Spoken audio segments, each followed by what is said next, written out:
evening and welcome to the September 22nd meeting of the Board of Selectmen. If everybody would rise for the Pledge of Allegiance, please. Pledge allegiance to the flag of the United States of America and to the republic for which it stands, one nation, under God, indivisible, with liberty and justice for all. Thank you. Those of you that have tuned in, that are here. Have no public hearings this evening. Any announcements from the board? Just a reminder that you can register for absentee ballots. Still available for those who do not wish to vote in person on November 3rd. We've already had exceeded, what, 1,000? Yes. 1,000 different requests.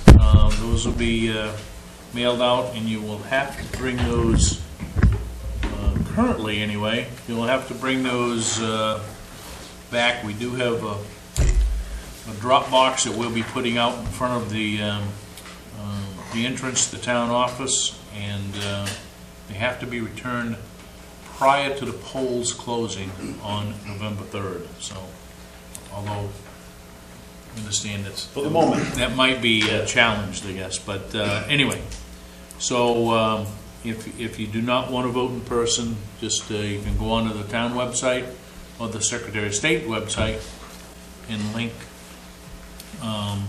there to request an absentee ballot, and those will be mailed out as soon as they're available. Any additions or deletions to the agenda? We have two that I would request that get added under appointments. 5B, M.R.S.A, who's our dam controller. And under 9, or under new business 9D, a quit claim deed for map 008037, and that's, I think you should have the documentation from Gary at your site there. So entertain a motion if somebody's willing to add those two. I'll make the motion. We add those two to this current agenda. So adding 5B and 9D. Okay, seconded. All those in favor? Opposed? Anything else? 4-0. Okay. Appointments. We have two appointments this evening now. We have Deputy Duane Fay, who is a contract deputy for the town of Waterboro, and his thoughts on updating parking ordinance. So, Duane, the floor is yours. This is exciting stuff. Do you all have a copy of the memo that I sent? In the packet. I think we had it in the packet. Yep. Yes. Well, there were some complaints of parking issues, particularly near Govio Park. So I reviewed the parking and traffic ordinance, and I saw some issues in there, so I decided to go out and evaluate all the parking sites. And you'll see on there, if you're there, so it's on the first page. Yep. Each one I made in green what I found when I evaluated each one of the sites. Basically what I came up with was there was one spot that was posted properly according to the ordinance, and that was down right in front of the boat launch, right where at the tie down area. That was the only one.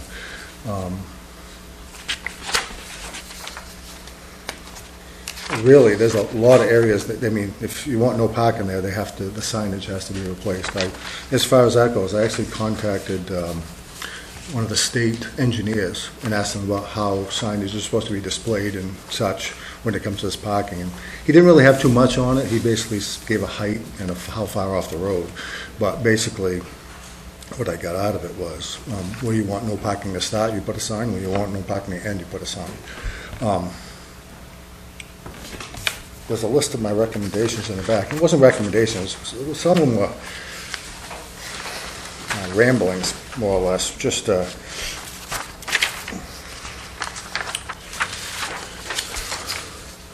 The parking tickets are outdated. They're $10 a piece if you know, for a parking violation. I'm sure most people would pay that for parking, given the rate of parking now. They pay 5 times that much in Portland to park for a few hours. Here's some of the, not necessarily recommendations, but possible solutions. Install signs according to Maine DOT standards. Sign placed at the beginning and end of each no parking zone with signs spaced properly between those signs. All signs to be placed 5 to 6 feet off the pavement and about 5 feet above the ground. Raise the fine. Here's a solution. Raise the fine to $100. It's currently 10. And I didn't know this. I spoke to Dave this morning. I didn't realize. I thought the parking attendants were still adults, but that could be another. Authorize them to write tickets in the event that I wasn't around, or another deputy to do it wasn't around. I didn't realize they're using use down there now. So. Yeah. You can authorize and train Waterboro Fire Department, some of the officers. I know Matt can write tickets. He's the one who showed me how to write them and explained it to me. But make the captains authorized to do this and train them. They can take care of the tollway zones in front of, like, you know, the emergency areas and the hydrants and such. Need to clarify how the disputed parking ticket will be disposed. There needs to be some way of keeping track of this and being able to take it to court and what have you. I thought a simple solution. This would be my first recommendation. Just make all the no parking zones tollway zones. All of them. Just make them tollway zones, and if somebody, because most of these areas, really people have no business parking. They really don't. Down to the lake, it's supposed to be a tollway zone, but, you know, right along Route Secocas Trail, Route 5 there, and none of the signs say tollway zone. So at the very least do those, but I would recommend just, the parking ticket is going to be something that the town's going to have to administrate. It's just, I don't think it'll be worth it in the long run. Just make them tollway zones, and that'll solve the problem. At the very least, you have to review and update the ordinance. I agree with you, but the tollway zone, we'll have to come up with who's going to tow it and where these trucks. So that's simple. We can take care of that Or one. whether we're going to lock them up. Yeah, no, that's what you Here in do. the town, somewhere here, and they gotta come in and pay the fine before they get the vehicle back, or if they're paying the tow company to get it back, you know, who's gonna collect it, I guess is a question. And if we tow them, we got them almost in our hand, and that ticket's gotta be paid before they get their vehicle back. Well, they won't have a ticket, according to what he says. What I recommend is just towway.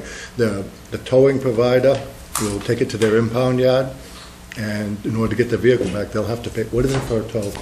Average of $100, $125 so- during business hours. Plus the inconvenience. That's a pretty steep penalty.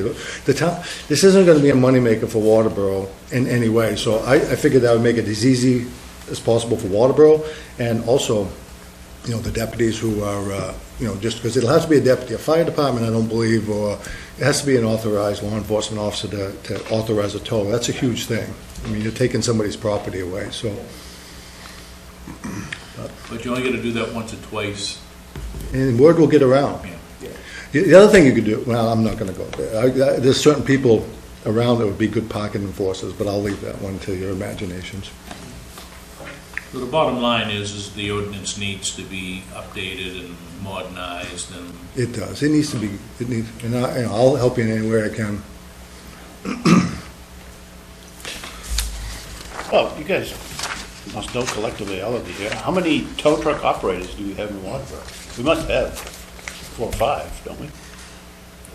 there's at least Layton's, 3 anyway. Baker. There's Jimmy's, Eddie Pierce, there's, Eddie. Eddie's not towing anymore. oh, he's not showing. No, so there's 3 or 4. So we got 3 Here or in 4, town. we've got a list, and we can just use the Waterboro ones first. Here you go. Absolutely. And keep the business here. Would that be, So, That How many- would be burden if they're gonna go to Sanford. I mean, Right. I think you gotta, use your AAA, 90% of those tow trucks are coming out of Sanford now. Jimmy's is in AAA, and I don't know that we got a AAA tow truck left here in town. I don't think Jimmy is anymore either. No, we give it up. how many folks we got on the public safety committee? 2 right now, 2? soon to be 3. Yeah. We're gonna start. I'd like to bring that back to all 3 I of would us soon. say that, and Good certainly project for him. Duane, and Yeah. he's gonna have some input, and we can certainly have Levi as well, and I think that would be a good project to launch the public safety committee. Absolutely. For next spring. I think it's gonna take a while to work it out. We're gonna have to do public hearings and all that, Well, the so. question is, can the selectmen do that, or does that need to be through? This one was put through town meeting, so. I would think that now that the charter has changed, we probably have the right to do that. Yeah. We do not have to go back to. Yeah, and you've got the obligation to, because town meeting used to do that. Right. Yeah. All those powers transferred to you folks. Anyway, so certainly thank Duane for going through that exercise, and I think you got a lot of valid points here, and it may very well be, you're right, administratively to manage parking tickets instead of just making a call to say, it's a tollway zone. It's a little easier, right? It is, and But more importantly, I think at least what, as you go through your stuff here, and you made the effort to go look at all these areas that are in the ordinance, we probably ought to pick up a bunch of signs and have Public Works go post the. Well, we gotta figure out what they're gonna say first. Answer the towaway question, and then you can go order your signs, I Right. guess. well, the ones on Skokas can definitely be replaced, because that's supposed to be a tollway zone. That's the only one, though, as far as I can see. Yeah. I know that if I was parking for a bass tournament, I'd pay $10 to park wherever I wanted to. Sure, yeah. And nothing against bass fishermen, I like to catch a fish. Based on our precedents and history, you ain't gonna pay it because nobody's gonna stop you.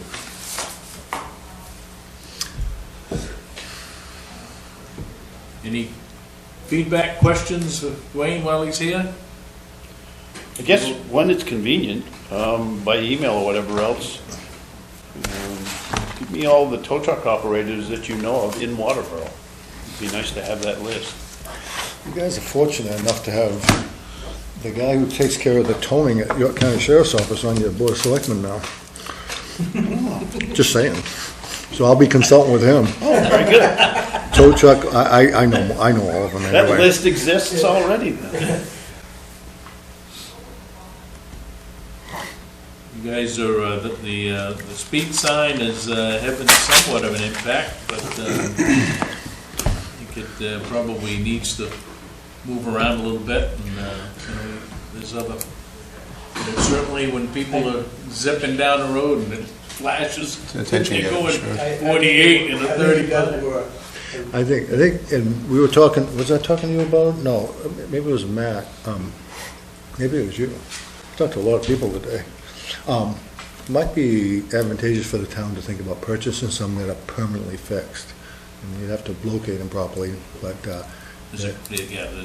that's a good road for it. We could certainly put one that's fixed on a pole Yeah. in both directions on Old Alfred Road. We could put We 2 could. dozen in this town on the pole. Huh? Yeah. How about speed bumps?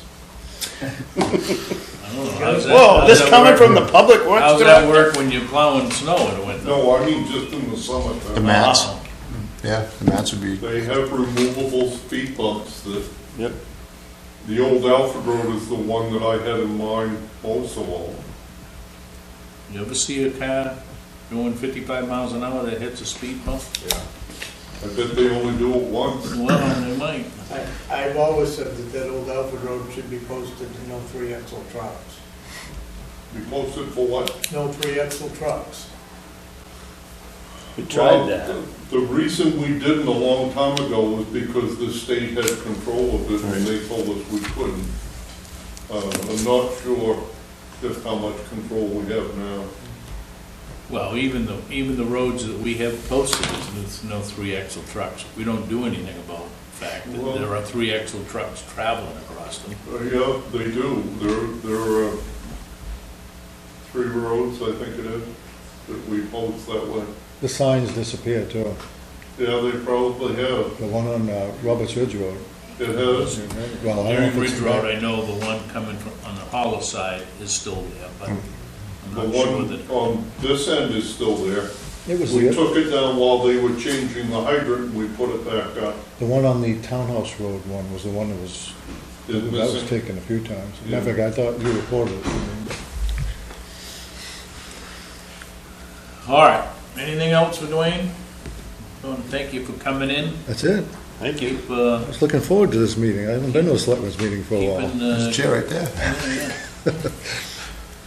chair Brings- right there, and, Really appreciate you coming in, because we've done a bunch of work here. papers will be available, If you need something, you guys, just let me know. You know, I'll do what I can to help you out. papers. What's that? Yeah, I got The it. number of- I know you do. And- We swapped And you have it numbers too. the other day. Gordon has my number, and I don't know if Selectman Chevette has it or not. but- I'm sure I could find it somewhere. All right, All right, thanks, Duane. that being said, Appreciate my it. pleasure. Thank you for changing your schedule and coming in. I still got up at 4:30 this morning. Ain't very early. What's that? It ain't very early. Well, not for a farmer like you, but All right, Chris Bressa.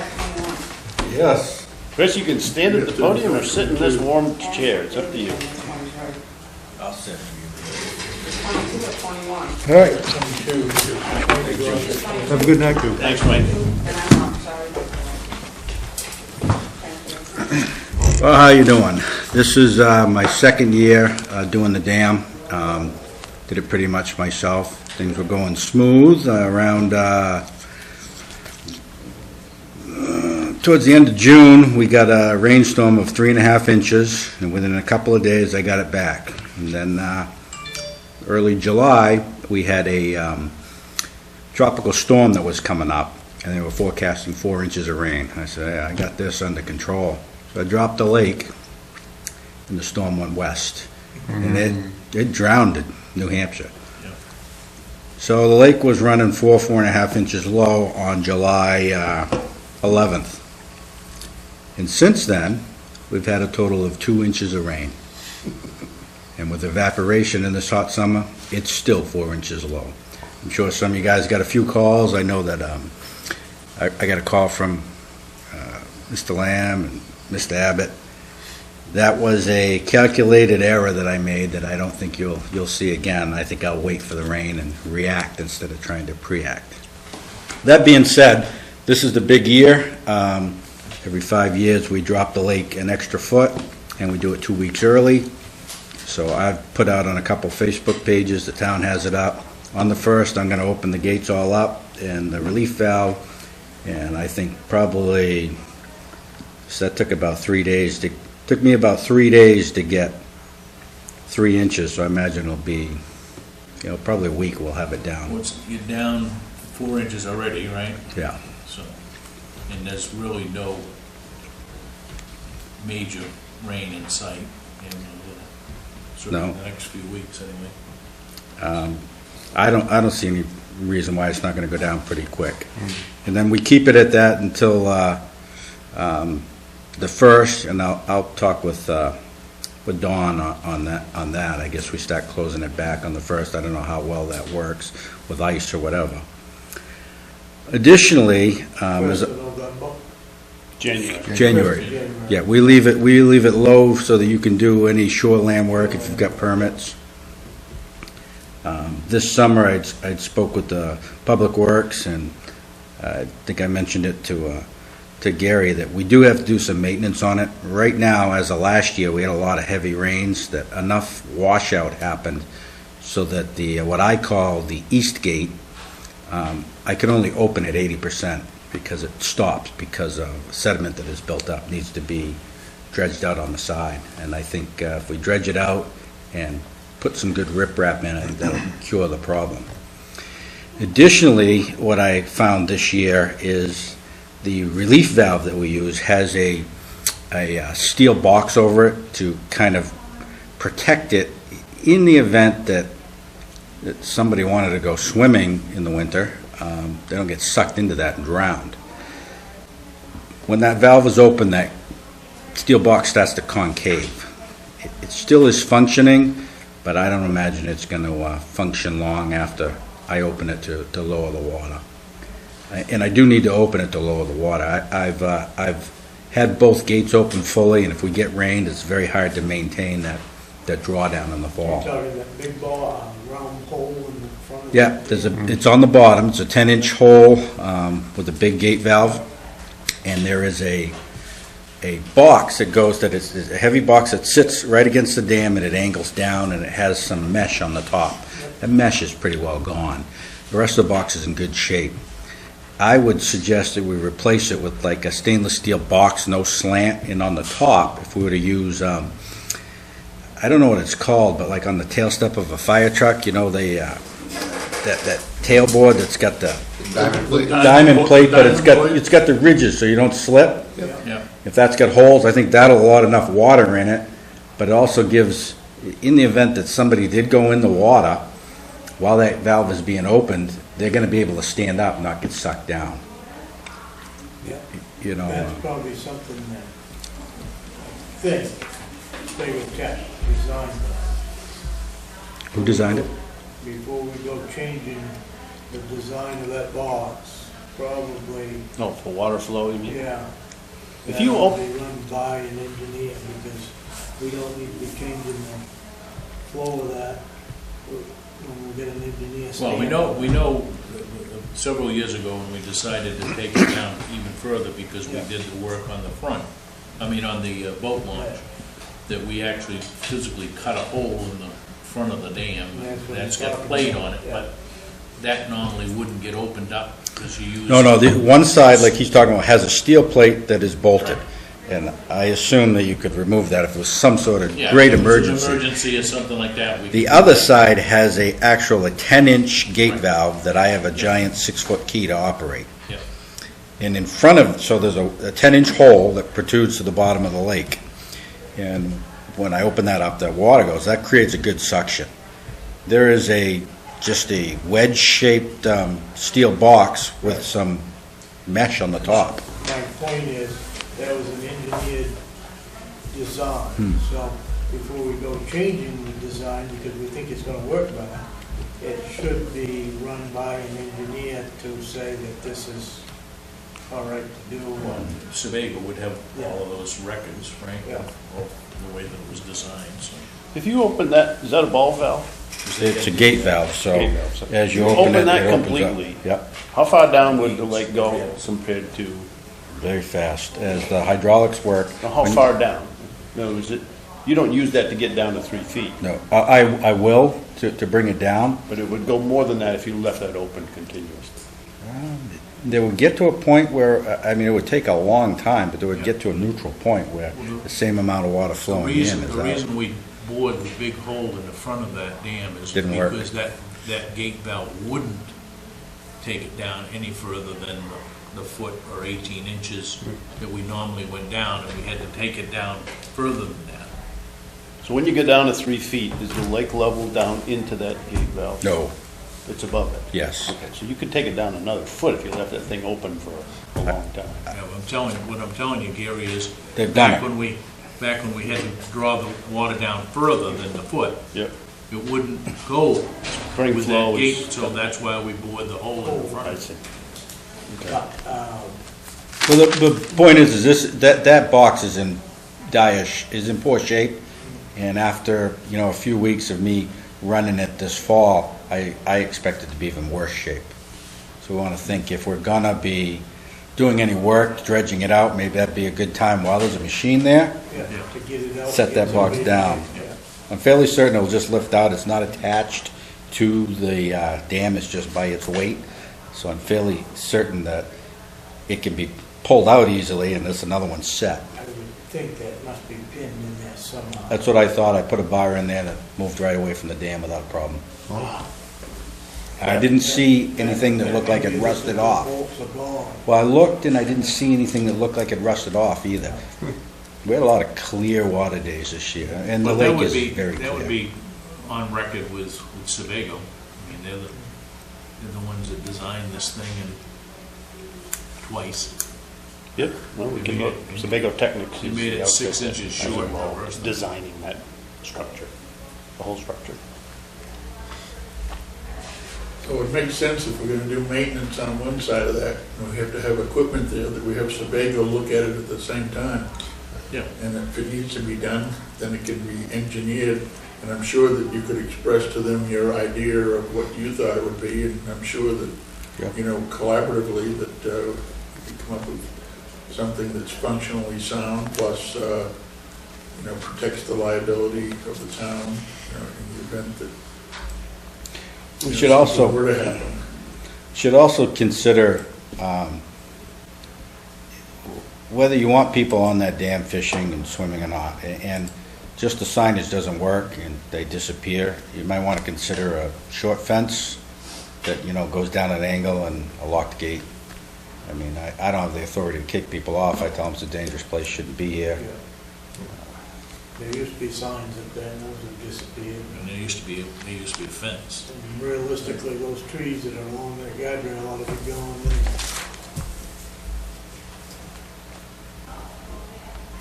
Anything else, Occasionally a Chris? beaver's working on that, once in a while.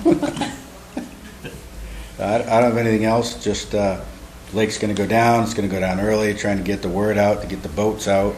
And Dawn told me that you should expect some complaints about wells that go dry every 5 years. Yeah, that's typically, we get brought down the extra foot that we start to see. But, This is probably gonna be a particularly bothersome year because we haven't had a lot of water. There's a lot of wells that are drying up now. but you get a lot of wells around the lake that tap into that lake, the aquifer in the lake, so. So that's it, in about 10 days, I'm gonna open the gates up. Okay.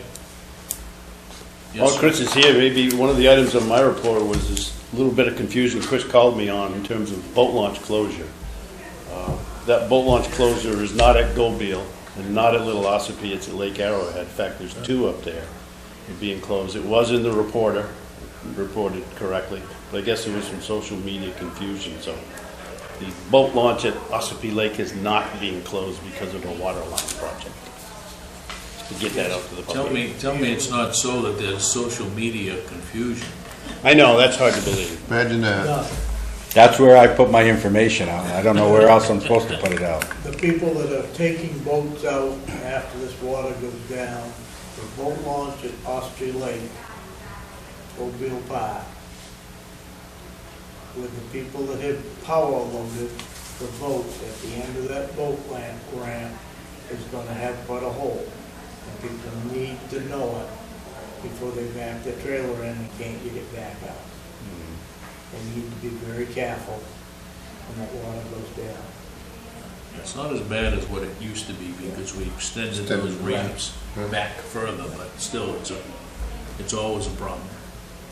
When the lake's down, later the people get their boat out. I forget how many more logs we put out there, Right. but I think we did. Extended quite a ways. I think so. All right, Thank you, Chris. good. Thank you, Chris, for coming Good in. timing. Yep, thank you. Anytime. Thank you. All right, public acts, public comments, we're all set there. Correspondence, the treasurer's report's available if anybody's interested to get a copy. Reports and staff initiatives, Selectmen's report. Gordon, I'll start with you. I don't have anything, Mr. Chairman, thank you. Okay, Dave? I do not have anything, Mr. Chairman. Duane? Okay, Other than, if we need the Sebago Tech to look at this when that water gets down, Should probably make an appointment to get that should- in.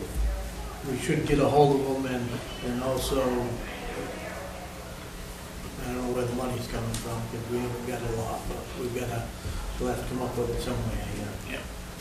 I would think Owens would take a, I don't know if Owens is the one that designed it, but I know that they. He's too hard to get a hold of nowadays. You Yeah. get somebody else assigned to it. But we need to take care of that. Yep, I agree. There used to be a fence on that, and I don't remember exactly when it disappeared. Well, when they replaced the dam, Yeah, I think they had, when they Duane cut Moran was here and the old dam started to crumble, Yeah. right? Which was the same design. Sebago did the redesign of it, and we brought in, I think it was Superior Precast, or somebody brought that dam down all in one piece. Yeah, And I don't think we ever reinstalled the fence that kept people off from that. yeah. Because it's got a different, the divider is different too than what it was originally back in the old one, but. Does that structure have a poured concrete floor, or is it No, dirt? well, they pour the concrete, Or did it inside? and then they set this down, and there's the bolts. I don't know how they glue it on, but it's somehow bolted and glued onto the floor of the I lake. think it was at least an inch in diameter, Right. stainless steel. Yeah, you ain't gonna pull it up. They also put some big rocks in there to help slow the water down. Right. Yeah. Just so that it wouldn't erode as Now, much. the other thing, I don't know who's maintenance in this dam, I should have brought it up here, but, I maintained that for 7 or 8 years, back when Dawn was taking care of it, but we used Amsoil, water repellent Amsoil grease on them shafts, and that, we tried 2 or 3 different things, and that, Then we replaced the whole gate. When Doug was, yeah, but I maintenance that after that, actually Donnie Johnson maintenance it, but. Chris asked me before the meeting if we would bring the Mini X up and take the guardrail down, and you have to walk partially down over and clean out on one side. So on one side, the debris is building up, so he'll get all the permits correct, and we'll go up and do that when he's ready, when the water's down low.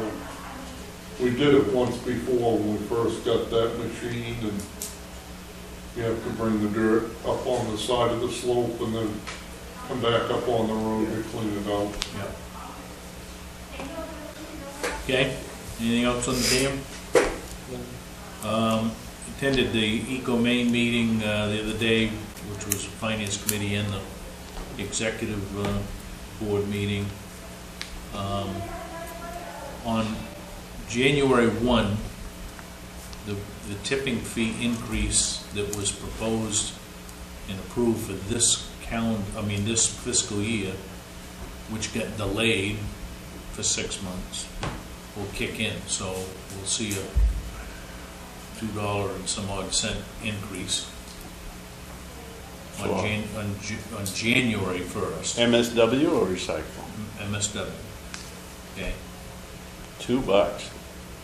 Well, should have been in the budget at that number, because the board, after COVID hit, the board decided to delay implementing that tipping fee increase until we understood what was happening and everything else, so it goes into effect on January 1st. On July 1st, 2021, which is the next fiscal year, all the MSW tipping fees will go up by $1. And that's going to the full board for a vote next month in October. Okay? Okay. This is for planning purposes.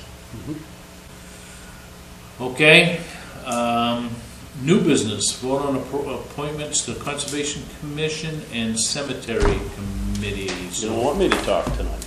Oh, I'm sorry. Town Administrator's Report, I jumped right over. Who? Thank you, Mr. Chairman. We continue to clean more frequently in this building. Laura, myself, and Pete Cody and others cleaning once an hour in the front lobby, door hardware, etc. As Dennis said about the election, November 3rd, and we have our ballot box here. If Jim could train the camera onto this. This ballot box will be outside by the front door, fixed to the earth.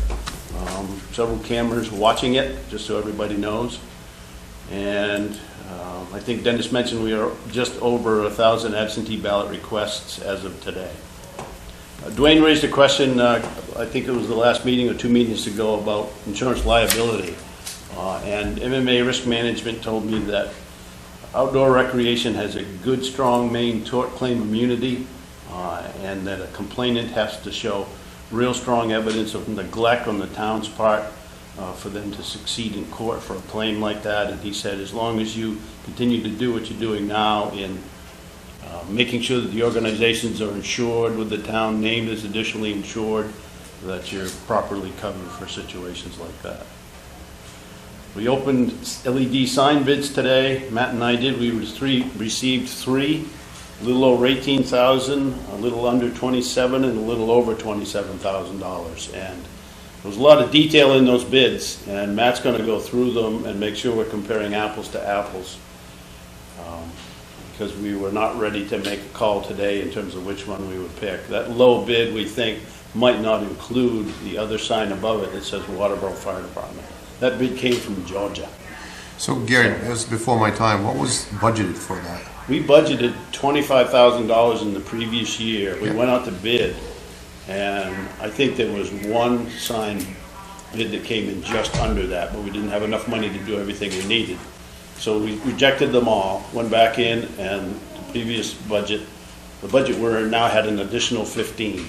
So it's carried over. So, okay, For this year, we have $40,000 to do everything, so. thank you. Somewhere in the, mid to upper 20s here for the sign itself. We're gonna supply the power, we're gonna dig the trench, we're gonna put a cable out there so that we have good connections for IT to change that sign on a whim, wherever Dave might be. If something comes up, we can do that. We just don't know which bid we're gonna select at this point in time. Another fire department update, I had alerted the selectmen to this. The ladder truck is out of service until further notice, and we don't really know if it's worth fixing. There's a possibility of an even older truck than ours being available to use for a while, essentially at no cost to us. We would not put any major repairs in it if we decide to go that way, but I think Matt and I are both leaning to going without a ladder truck through the winter until that new truck comes. And hopefully it comes a little sooner than the time frames that we've been running into in past years. Staffing update, we advertised for a public works position, number 4, and unfortunately we only have one applicant as of today, which is really surprising. We thought we had another person from a previous application that was going to apply, and we liked that applicant, but he found a different job. And David had given me clearance to let the public know that David Benton is retiring in the spring of 21, and will be needing to replace our Public Works Director as well. And back over to the fire department, all 6 candidates that were tested for their agility test for the 2 firefighter positions we have, they all passed that, and they were all interviewed today, and I expect a report probably at the next meeting from the fire chief on who he would like to hire. And then 2 weeks from tonight, so the Saco River Corridor Commission Director Dallin Hauser will be here. I said, go ahead and take your 15 to 30 minutes, whatever you need for a PowerPoint presentation. In 7 years I've been here, we've never had her here. I've also told her some of the conflicts that the code office has had between their rulings and our ordinances, and we haven't got all those fleshed out yet, but before the 6th, I'll have a chance to talk with her, and maybe Glenn also, so she can respond to some of the things that in the past, Saco River Corridor Commission has allowed something and given a permit for that is in conflict with our shoreline zoning ordinance. And that's a real problem, and that puts the homeowner in a terrible situation. And she's willing to work through those and find the answers to those situations, because I don't think she's aware of some of them that we've found over time, so. And let's see, I guess I'll talk about the quitclaim deed when we get to it, so that's it from me, thank you. Okay? Questions, comments? All right, now we'll move on to new business. Vote on appointments to the Conservation Commission and the Cemetery Committee. What is your pleasure? I'll make a motion to appoint Matthew McBean to the Conservation Committee. I'll second that. Okay, been moved and seconded. Any discussion? All those in favor? Opposed? 4-0. And Cemetery Committee. I'll move that we appoint Margaret McLaughlin to the Cemetery Committee. Okay, do I have a second? Second. Moved and seconded. Any discussion?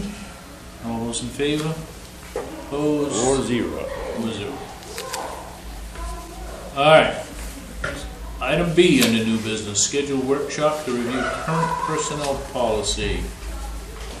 You have a document in front of you that has comments from Julie Giles, Gary Lamb, Matt Board, and Lisa Bennett. That's for you to take home and study and ask all the questions and mark it up all you want. There's quite a variety of comments in there for all four of us. So I think the toughest challenge in there would be a wage scale and everything that goes with that. I don't know that Julie and I are qualified to pull that off. We can try and get some examples for you as we go down the road, but that might be a project for an outside professional to tackle. Okay. But there's a lot of different issues there. They're all in red ink. I think all of them are underlined. I put initials or names next to where the comments came from, so you can talk to us individually if you have questions on what we've said in there. Would you get in contact with MMA regarding the wage and salary pay scale surveys that they've done, or? Could we contract with them? Is that what you said? No, did you make contact with them? Because they generally every year, or every couple of years, they do a salary study. Yeah, we can have that information. They don't have staff to come down and help us.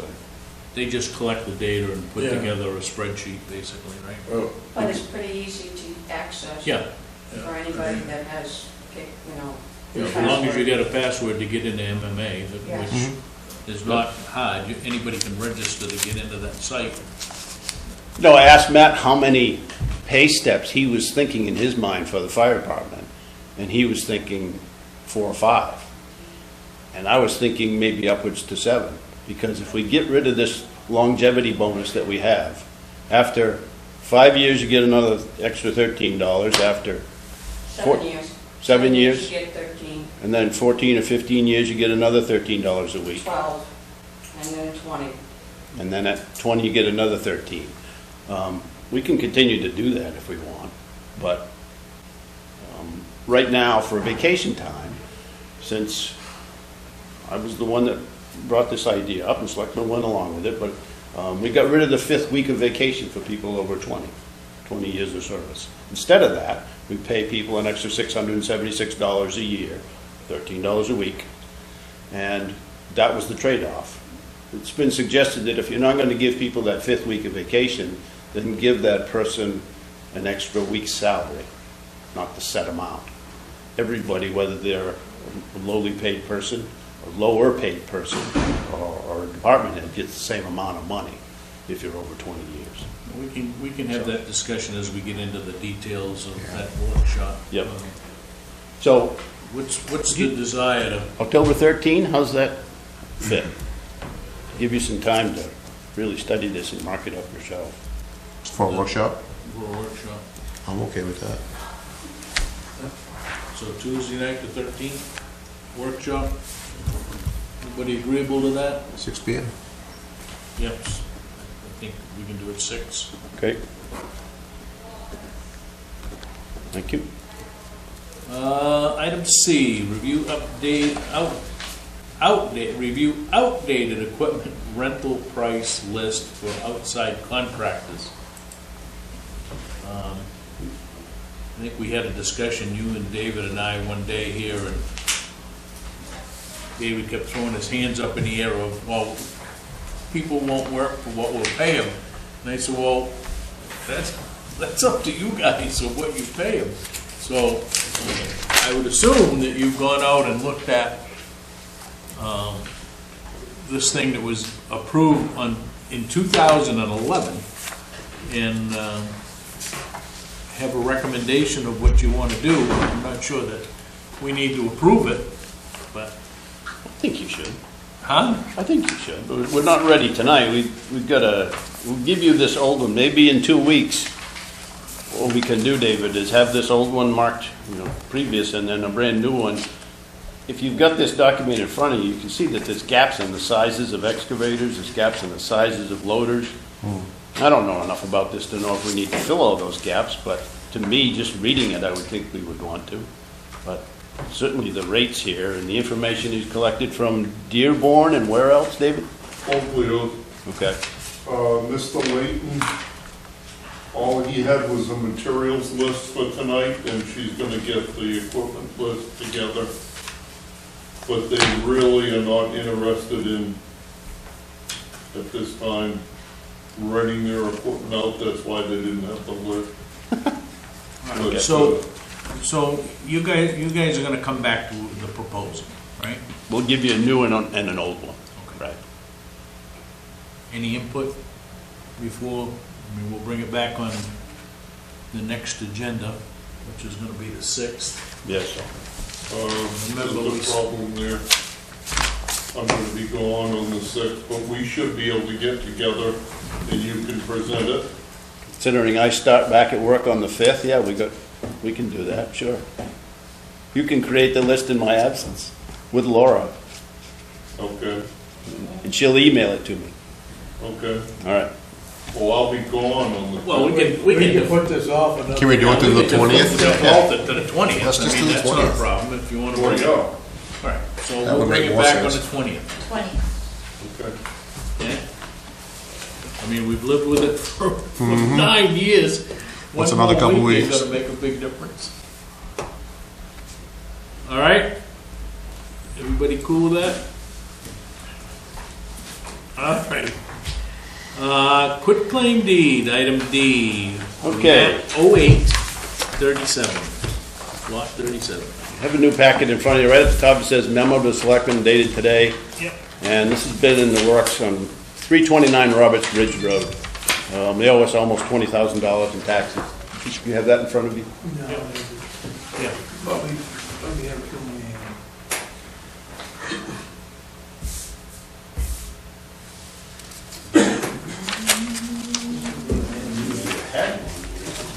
Yeah. Take that. I've got more paperwork here than. There was one there. It's in the pile there somewhere, I think, Duane. Remember when we had the auction almost 2 years ago now, we did not sell off any properties with homes. We weren't going to kick people out of their homes. And certainly this was a property at 329 Roberts Ridge Road that had been in arrears for a long time. So it's just under $20,000 right now. So the neighbors, I think they're direct abutters, are working with an attorney and the owners, Patricia Tetro, to escrow the money, just under 20 grand. And then if you folks, either tonight or 2 weeks from tonight, are willing to approve a quitclaim deed that you will not sign, or Dennis will not sign, until we are paid in full. That's the protection here that Natalie said is fine, because I was real leery about selectmen even approving a quitclaim deed if we've not been paid in full. So if you vote tonight, the motion would be to approve in concept the quitclaim. And as you'll see in the document here, Dennis is the only signatory to this. And in your motion, you should use the words that will allow him and him alone to sign it only after we are paid in full. You can do that tonight if you want, or I guess we would probably be doing a similar thing 2 weeks from tonight, but hopefully they would actually pay the money before that evening. I haven't talked to the attorney, Ted Titcomb, recently, but Natalie's done in terms of the actual quitclaim deed that you folks should entertain. You can see the bill statement in here. If we made a motion for Dennis to sign it on receiving, Contingent upon?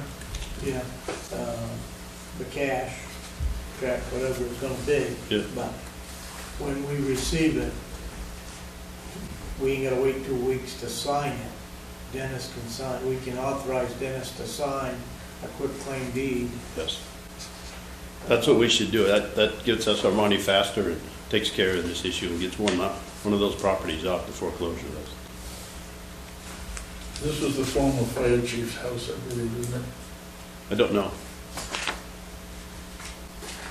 I have no idea where, I mean, I can see the name, but, I'm pretty sure it is. John Smith's place. Old Yeah, place. okay. Oh, really? I think it yeah. is.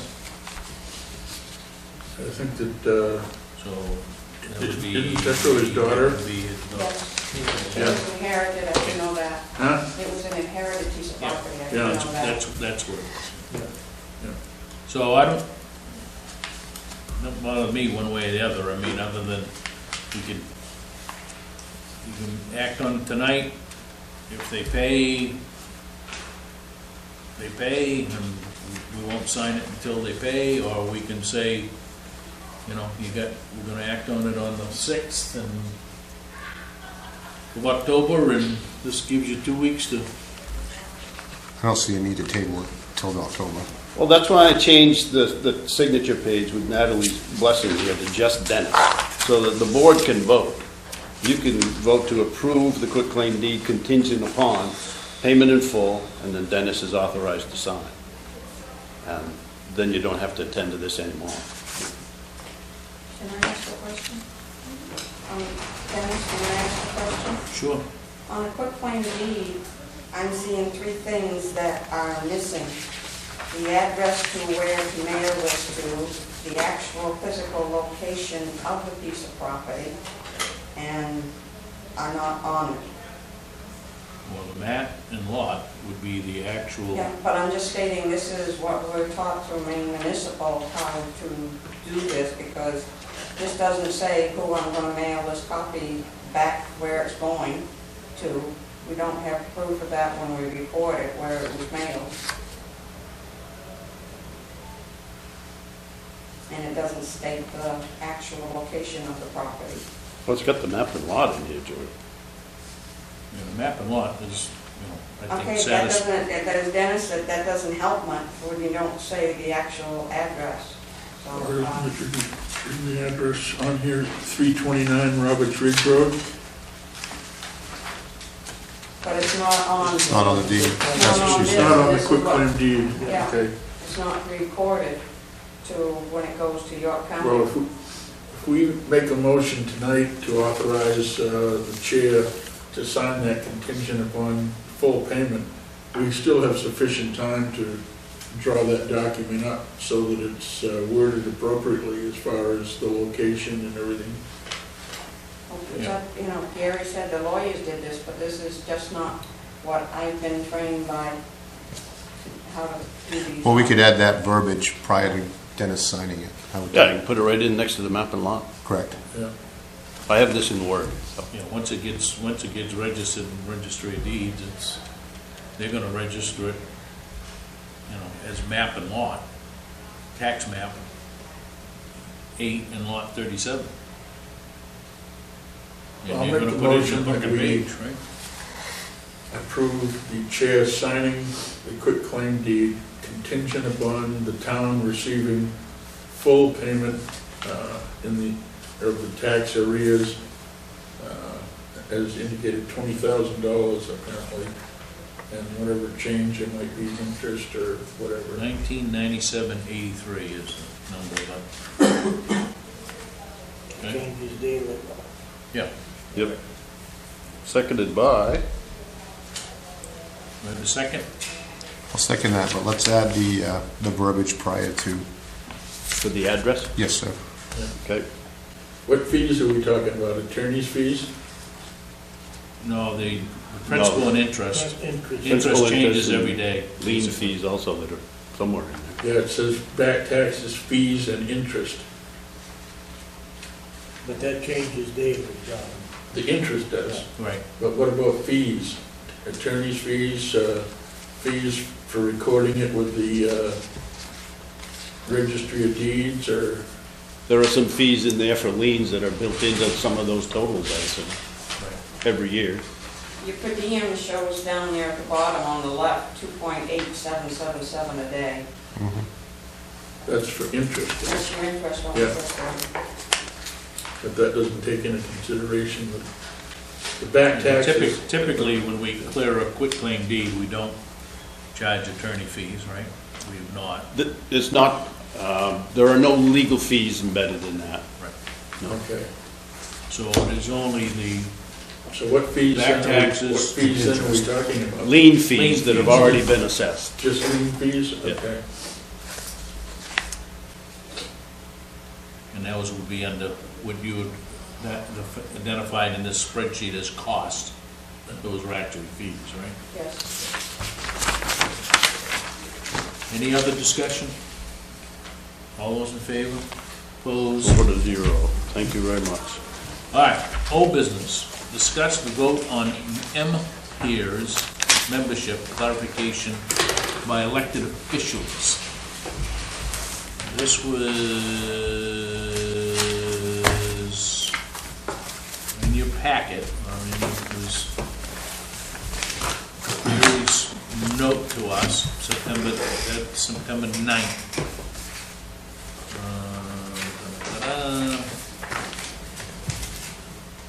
Back in 2015, when we signed on with PERS, they did not have us differentiate elected officials from employees.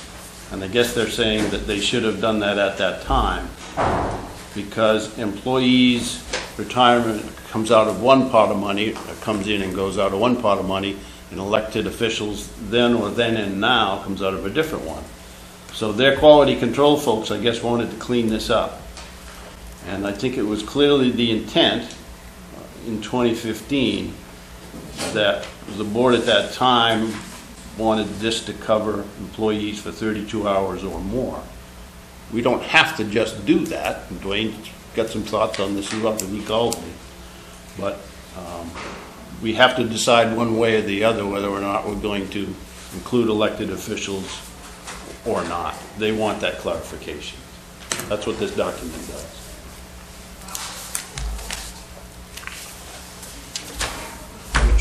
What were your You're thoughts? in the PER. You're in the PER. I am not. Yeah. I am not. I'm in the PER. So I'm current. Yeah, and I put money, I've got money coming out of this little bit of a paycheck that we have here, into Social Security. But some of these, planning board, ZBA, stuff like that, that we've got, part-time or premiums, a lot, if you've got a school teacher or a state employee that's never paid into Social Security, it's almost a waste of money to pay into that Social Security nickels and dimes because you don't get it back. And if they are able to pay into the PER, which they paid in most of their life, I would think it would be beneficial. It's not gonna cost us anything, I don't think, unless we use it. Well, I think you'd have to match it. Right, but we're matching the Town Social match. Security too. Yeah. So, it's an option. So if somebody is already participated in the PERS and they're an elected official, I would have to agree with you, the $200 or whatever that's gonna get pulled out for Social Security, if you haven't contributed to Social Security, isn't gonna mean squat, right? In the grand scheme of things, right? So if you are participating in PERS, I guess the question is what are the ramifications? What are the ramifications administratively if we, instead of pulling Social Security out of all of the elected officials. We pull Social Security, I don't think we changed the number, right? And it's what, 7%, 7.5%? Social Security, 7%? 0.0765. Okay, so 0.765, 7.65%. That would be, and the town pays that amount, and the employee pays that amount, right? So why wouldn't we, do we have to pay more than that That's amount? gonna continue. It has to. We Huh? still contribute the, for your community here, the members that have PERS still have FICA or Medicaid taken out of them. Understand FICA or Medicaid, but do they have Social Security? Yes. If they're claiming it. They can't pay into both. And I don't think you can pay into FERS and Social Security at the same time, can you? Yeah, Yes, you can. that's what we do. Yes, you can. They've been doing that all along back to the school departments, because they've been paying for both of them down at the town of Gorham. But the municipality can make a choice, right? They're looking for us to clarify our 2015 intent. If we want to make a change and we want to include elected officials, then this document goes away, and I ask them to give us something else for another 2 to 4 weeks from tonight to make that decision. I think it was clear in the existing personnel policy, the way that's written, and the intent then, that it was for 32-hour a week and above. If you want to make that change, you can. I wonder if that's honoring the wishes of when we jumped into That, this. that goes back to the kind of the revisiting the personnel policy, right? Yeah. I think if you put in the personnel policy that there is an elective choice, if a person is already participating in M.R.S.A, right? But that got changed mid-season because we didn't have main PERS until Gary came aboard. Understand, Yeah, okay? and so. But that's, I thought we updated the personnel policy to reflect that, right? We did. The personnel policy is very clear right now. It would not allow Right. or recommend that you do this for elected officials, because it was very clear when you redid that, it was 32 hours and above. Well, we're not talking a huge amount of money here, right? That's true. You folks have paid $4,300 a year. Have been for 10 years. And the chairman gets the same as others. I don't know why that is, but that's up to you folks. So. I've brought that up several times. To be- So do we- Before, I mean, the way that we currently are, this would be compliant, this document is compliant with what we're currently doing, correct? And I think more importantly, it's compliant with the intent in 2015. Right. That's the key. So, the intent in 2015 was, we started paying just a tad more than the state, right, as far as state employees. And we was hoping to get maybe somebody out of motor vehicles or something like that that wanted there would be an attraction. attraction, because it was, maybe they. But all this is for the Waterboro full-time work and they wanna employees, drive the- not the board. That's correct. Okay. At this moment, By this policy. yes. By both the personnel policy and the agreement that we had, or the intent that we had with M.R.S.A when we signed up originally. Yeah. I don't have a problem with changing that, but I think in order to satisfy and clarify M.R.S.A with our intent back in 2015, we should at least move forward with approving this. We want to have the discussion of, hey, if somebody's on the planning board and getting paid, but they're a state employee and they're participating in M.R.S.A, that would be the qualifier in my mind. Wouldn't be ours then. It It would depends be, on the plan that you're in, because if because I was in the Maine State Retirement System, and I was paying Social Security the whole time I was at Sanford. But the state police, they pay into, their plan is that they get paid, when they retire, they're only gonna get the state retirement, they're not eligible for Social Security. Correct. So what happens is a lot of them will retire at their retirement date, and they'll go into a second job so that they can get their quarters, Right. so they can draw Social Security. So you need to, I guess, look at the plan that the town is under to make a decision on. So M.R.S.A has asked us to clarify our intent. Yes, We joined in 2015, yes. right? And I think that was the intent at that time. So if we approve this, does that go away? It doesn't mean that we can't change it. Well, you could circle back around and do something else, I think, certainly, but this would close the loop of what they'd asked to be closed for clarification. Let's close it. Let's be done with it. I mean, the policy is clear, 32 hours or more for full-time, And it does not- excluding the board. Right. So it says it several places in the personnel policy. Let's go with what the policy says. And if we want to discuss it at a future meeting, or as we're going through the policy review, that might be the time to do it. Right. That would be my preference. So that's my wanna motion. Make that a motion? That's my motion. I'll second it. Any further discussion? I just don't agree with that. That's why we vote. That's why we Yeah. are here. We can take that up at another time. Okay, all those in favor? Opposed? 3-1. Carries through. I would Laura, guess is that in as- the yellow As a dissenter, that we should have that discussion when we signature? do the, Yes. okay? We'll cover that when we get into the personnel policy work. All right.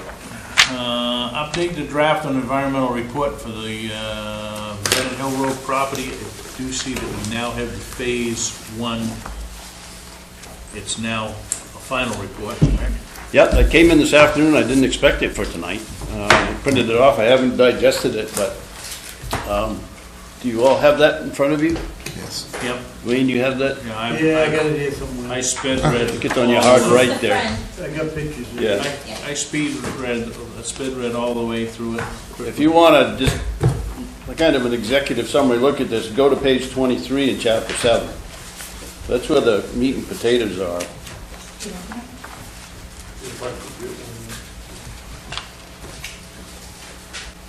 And the RECs they're talking about in the other RECs are recognized environmental conditions.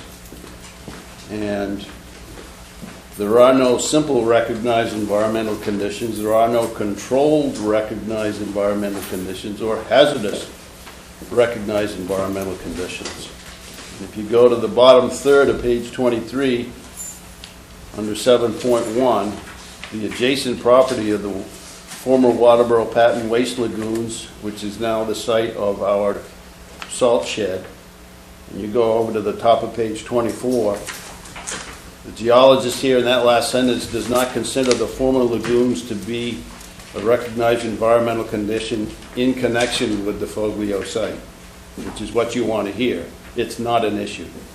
Same thing with finding number 2 on the landfill farther down or farther up Bennett Hill Road, the old landfill that was capped, almost 40 years ago now.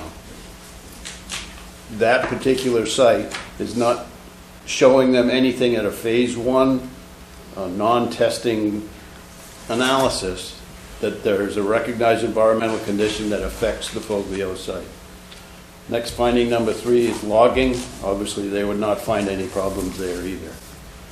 The bottom sections on 24, 7.2, 7.3, 7.4, I've already said that there are no problems with those environmental conditions there. And over on page 25, section 7.5, de minimis conditions, nothing found.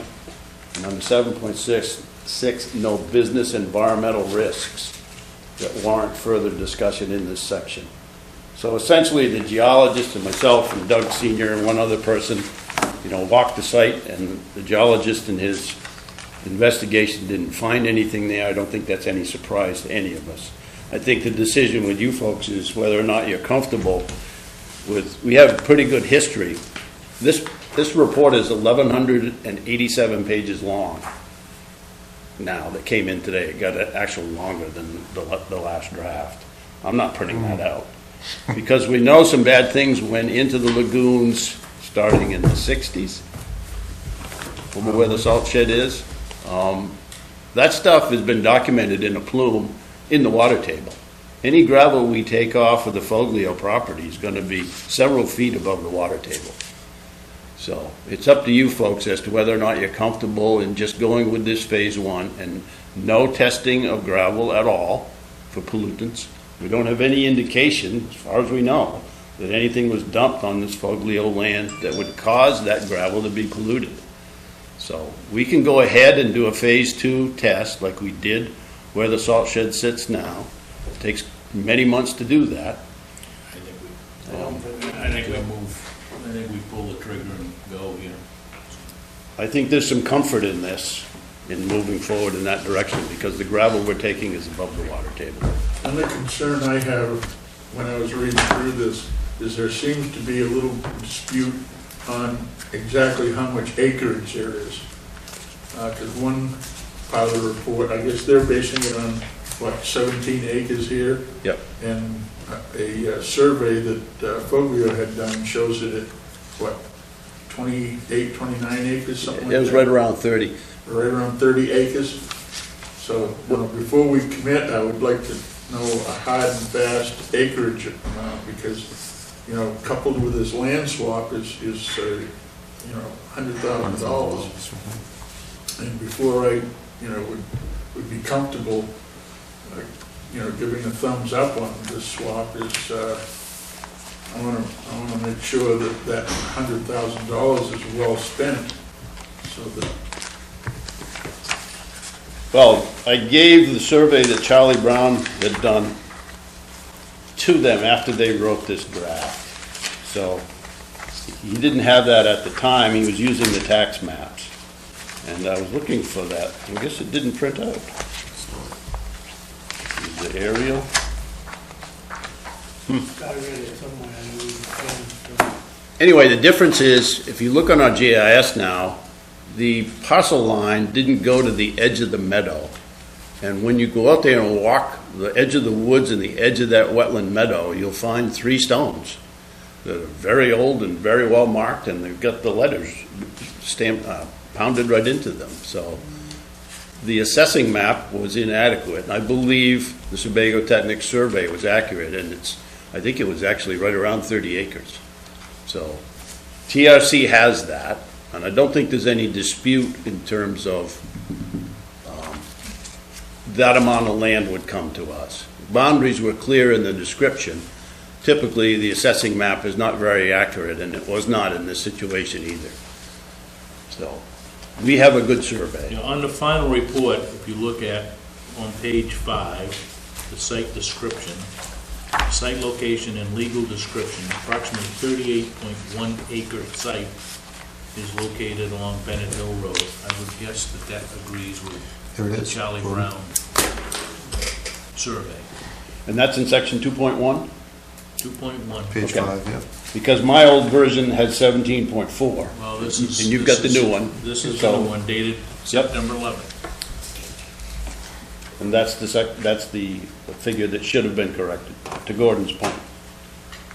So in the final report, it has been corrected. Gordon, Okay. okay? And just as a refresher, remember the 2 parcels in North Waterboro, we're going to be giving quick claims on. Right. Maybe we can get a warranty deed from Doug, but we don't have enough information to give a warranty deed for those other 2 parcels in North Waterboro. And I think Doug's okay with that. He hasn't raised the issue with me anyway. So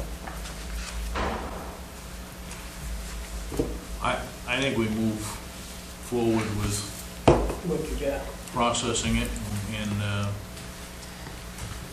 get the paperwork done so that we can address it here at the next meeting. okay. I know that they said September 30th, but I don't think they did get too hung up with an official action on October 6th, were they? I hope not. I mean, we were not the cause of all the delay. So, and this is pretty fast considering EPA and DEP was involved to get this reviewed. There wasn't a whole lot for them to read and look at, so that's probably mostly why they did a quick turnover. Is there something significant about the date that they, I think it was just a date. I think they drove a stake in the ground. oh, okay. Yeah, we don't want this to Linger. keep going on and on and on and on. Makes sense. So I'm assuming that that would be acceptable to them for us to sign off on this on the 6th of October. Well, I'm getting Natalie going on the combination deed work. And probably Foglio's attorney as well. Okay, anything else? I don't know that I can vote on this, because I have a conflict of interest. How's I that? do have a slight problem with the piece on the Capitol Road going out, because I am in the butter. Okay. And I would love to have that piece of land to have a campground or something up there. And that would add to my piece as well as Foglio, so. And that piece I'm not real happy with. Okay, Piece on the Gallen Hill Road, I have no problem, because it's a landlocked piece of land. So the piece you're concerned about with the conflict is which one? The one on the, I Capitol. believe it's on the Capitol Road, The smaller of the two? yes, Okay. which he owns all the way around it, but the estate owns 12 or 15 acres up there. If it went to auction, I would doubt that Doug Foglio could afford to buy it.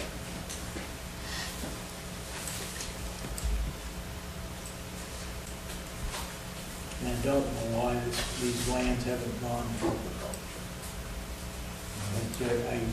I've done a lot of research on this, and I don't know. We don't have much information on. I've got some thoughts, but I ain't gonna bring it up, because I've got nothing to back it up with. I can't even find how long we've had them. And, you There know, was a Boy Scout lot up in there. How we got I it? don't know where that is. And it doesn't matter, because they've gone bankrupt, so. all right. Duly noted. Let's get moving on the transition, and we'll go from there. So. All right. Jump to item 11, discuss vote to approve the minutes of the September 8th regular meeting. So moved. Second. All those in favor? I got one thing to bring up, Okay? the town dump, the The old man. the old landfill has been mowed, that back side of that has dropped another 1.5 feet. Up by where the bamboo was? Bamboo towards 202.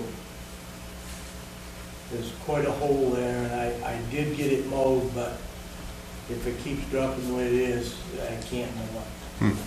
Can you show me that? So Yeah. that, If you go to if you drive in there, yep, walk down towards the middle bamboo, there's 2 sets of bamboo in there, and you will see how that whole back bank is dropping.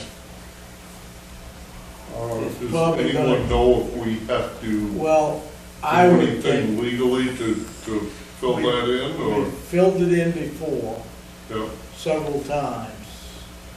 In that bamboo, I think there's quite a hole.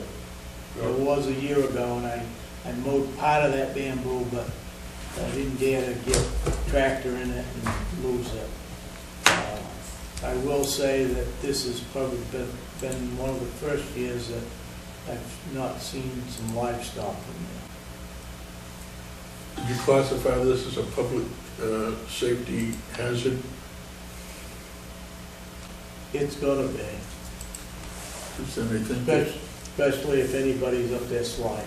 yeah, because I know a lot of kids go up there sliding, a lot of parents take their kids up there, and I would hate like hell to have them, some kid get down. It's a couple 3 feet deep.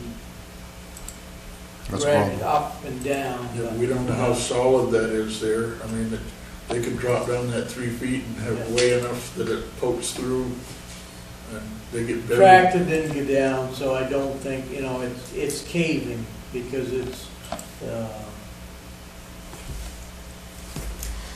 composted down in there over It's the years. compressing itself in Yeah. a way.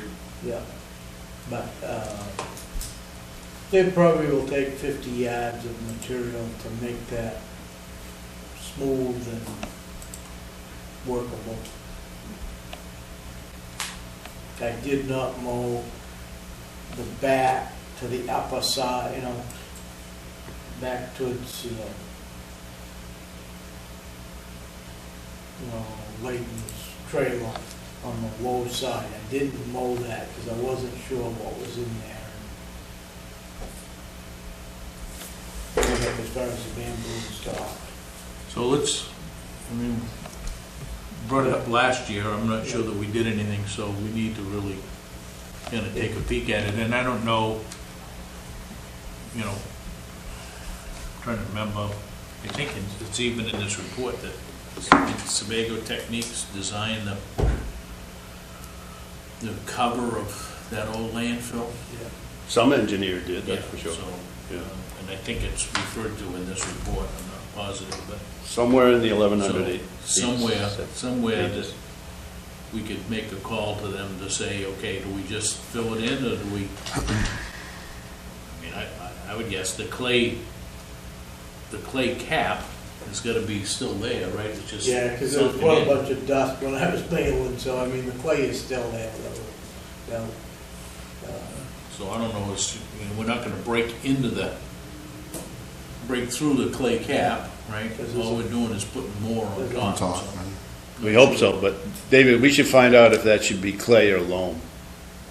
Because if the clay's gone down into the refuse to there, then we might need some clay. If My it's, guess is that's the end of the dump that didn't get completely compacted because there's probably steel barrels and stuff that was buried in there that was pushed that way, not compacted quite as well as the main dump. That'd be on the It opposite. might be something that we have to wait until the ground's frozen before we can go up there Yeah. safely. Well, he said his tractor didn't sink in there, but you might be taking something a little What I heavier. would do is go down around and back up to it Yeah. and push the material. I don't think, I'll take a look at it. I wouldn't want to back a wheel and load it down in there, but No. as far as, and if you want me to go up with you, I can. Okay. All right. Any items you want to bring up on the agenda for 2 weeks from tonight? If not, we'll go with what we've got and add as we need. Items needing signatures, the minutes of the September 8th meeting and the PERS clarification agreement.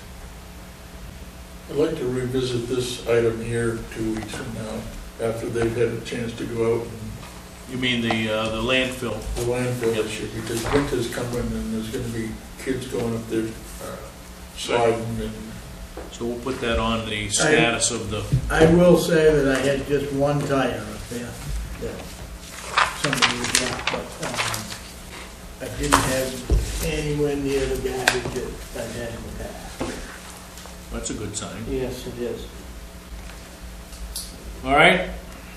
With all that being said, I'd entertain a motion to adjourn. So, Want a second? All those in favor? Opposed? Thank you. Good night.